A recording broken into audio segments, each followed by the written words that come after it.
So recently, I made a video debunking Warrior Z's scaling of God of War through Trivialism, and boy were he and his fan club mad. The 16-year-old kid who takes pride in the self-proclaimed title of Best God of War Scaler has hit back with a rebunk. Ignoring all the yapping and juvenile insults, let's jump headfirst into this can of worms, shall we? Do the videos and posts contradict each other? Yes, but at varying degrees. This doesn't prove that official material from the games contradict each other. Yes, but at varying degrees. First of all, there's only two dichotomies of logic, which is being illogical or logical. And if you're both, that would still be illogical. And it's funny how he agreed there's contradictions, but then says this doesn't prove that they contradict each other.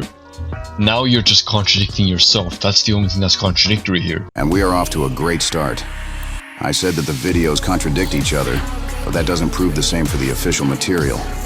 Warrior Z conveniently left out the bit about the official material and videos that the former is independent of. Also, he can pretend that I am talking about one cohesive body, and thus say that I am contradicting myself. Sorry, kid, but the videos can eat hamburgers or destroy the world. Yet their content, including their contradictions, does not dictate or affect the state of the official material. A straw man in the very first argument. Great job, bud. So it is actually implied that the world tree is infinite by the novel itself, because we know that limited things would obviously have an ending. Except that it isn't implied or stated to be infinite, and neither is it stated to be unlimited in length or size. So that part of your argument is dismissed via Hitchens's razor. It is also acknowledged to be infinite by different authors, which wouldn't be an appeal to authority because they have evidence of such from the novel and other statements. So, using author statements as evidence is not an appeal to authority because the author statements are evidence. Circular reasoning at its finest. As I have already clarified multiple times, the novel doesn't state, suggest, or imply that the tree is infinite. The developers liking a Twitter comment is far from enough proof. Now, especially when the comment just repeats the novel statement and doesn't state that it's infinite. And seriously, why are we peddling more fake scans? By all means, give a means by which the email referred to, and the real Bruno liking it can be verified. In case you are still uncertain as to the validity of that scan, Bruno blatantly states the opposite. The links to the same will be in the description, so you can verify this yourself. Plus, do not forget that they also transcend space and time, so it wouldn't really be bounded by space, thus wouldn't be actually limited to having a sort of specific limit for, the branch being infinite. But this also is not the basis for the scale, so I don't know why you're attacking this. This argument is a non sequitur. Transcendence here is used in a flowery, hyperbolic manner. If we were to take it seriously, the definition used must be backed by the game directly, and going beyond ordinary limits does not mean that it has no such limit at all. Nothing shows that it is unbound by space-time, and he is arguing against the game itself, which is hilarious. Those are considered the dead parts of the tree. Nothing says that those are the dead parts of the tree. Ratatoskr said that when the branches grow unchecked and get too large, they break under their own weight, implying that they are still growing and are alive till the event occurs. Hitchens' razor dismisses that sad attempt at an argument. And I don't see why this matters, since the tree can get affected by entities such as Thor. Wait, so the tree having finite three-dimensional durability doesn't matter, because Thor, who you scaled to 8D, solely due to allegedly splintering the tree, can affect it. That's begging the question. In an epitome of circular reasoning, affecting an object scales you to that object. I don't know how on earth he came to the conclusion that an object that's affected by a character scales to the full strength of said character. It's an utter non sequitur. What you can also say is that this anecdote from Ratatoskr would be, you need to prove that it is reliable because we haven't seen the actual branches fall. Kratos gets a quest to find the stags to save the branches, and Ratatoskr was chosen by the World Tree itself, and is its only tender. He is the ultimate authority on the tree in every way, and is supported by Mimir. Not to mention that many of his more drastic claims have been verified. But I would ask that you keep an eye open for the stags of the four seasons. They normally graze upon the tree and keep it tidy. Unfortunately, Bitter decided it would be funny to trick Arrogant into releasing them. If you happen to find the stags during your travels, I would greatly appreciate assistance in bringing them home.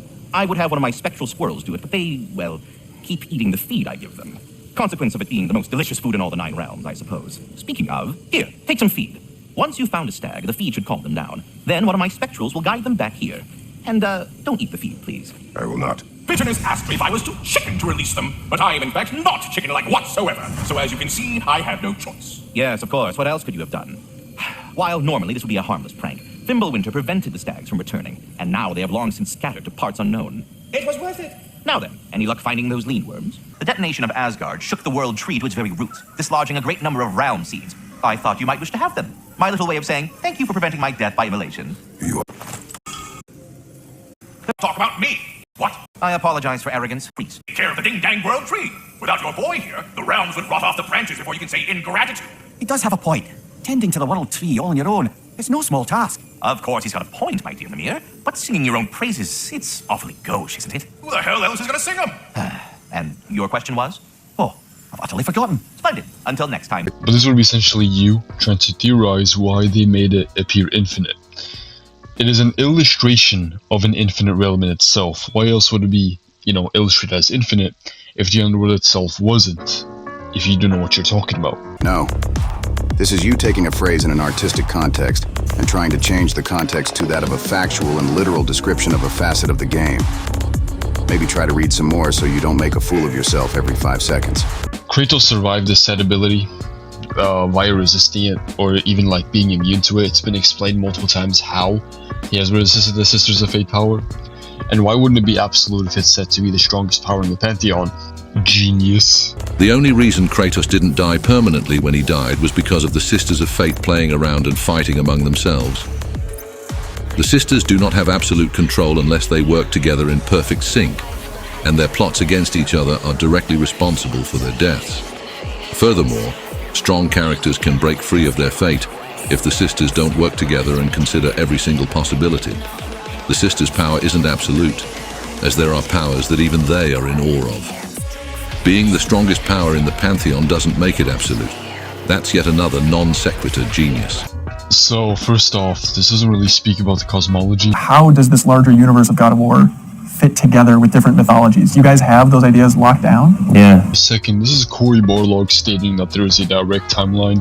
Sure, that would be completely fine, but what we are interested in is both the story and the cosmology. And even if you say they are minor or unintentional or intentional, there are some contradictions within the verse, so it doesn't matter.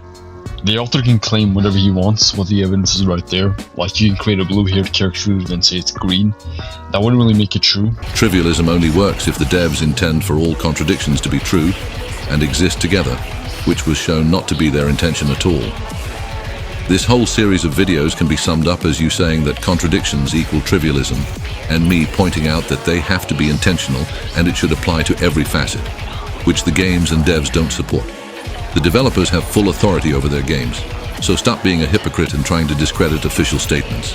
As I mentioned in the previous video, contradictions are inevitable in an old franchise whose dev team has greatly changed over the last 2 decades. This will be true for all games, series in such states. None of this validates trivialism unless the devs intentionally and explicitly intend for it to be so. The rest is a false equivalence between the scenario and an inappropriate analogy. And Bruno's statements are not reliable. Even he says it himself, albeit. This is a flat-out lie, dismissed by Hitchens Razor, as Bruno didn't say he was unreliable. You took a conversation from a different context, where he says he is giving his opinion and then applied it to all his statements, as you saw fit in an epitome of the false equivalence fallacy. As Cory stated, everyone on the dev team knows how the cosmology and timeline work. Denying it is just tomfoolery. Here DGA Gaming just says he proved me wrong, which he didn't, by the way. Sure, ignore the argument, generalize it with a straw man, and then just say no as a rebuttal. So yeah, you did not attack the actual scan that was used. The reason why I used the scan is because some people argue that not all possibilities can be imagined within the verse. Such as, if a character has subjective reality, people could ask the question, to what extent? So I put this as a means to, prove that they can imagine all logical possibilities. He completely ignored the actual scan that was used, which is this one on the screen right now. So, The term all future possibilities encompasses every conceivable outcome or event that could occur in the future. Logical possibilities are a subset of all future possibilities as they represent outcomes or events that are consistent within the principles of logic and reason. Therefore, since all possibilities includes every conceivable outcome and logical possibilities are part of the set, it follows that all future possibilities must include logical possibilities as well. You didn't present the card game scan then and made your claims without it, so I refuted only what was presented. What you really should be doing is smacking your past self on the back of the head and asking him why he made his claim without said scan, and then use this very scan just to prove that the Yggdrasil contains these timelines. It's not my job to piece together the best conceivable form of your argument and use your so-called evidence properly for you. The scan in question doesn't mention all future possibilities or that the possibilities are physically realized. Let me introduce you to Hitchin's razor yet again.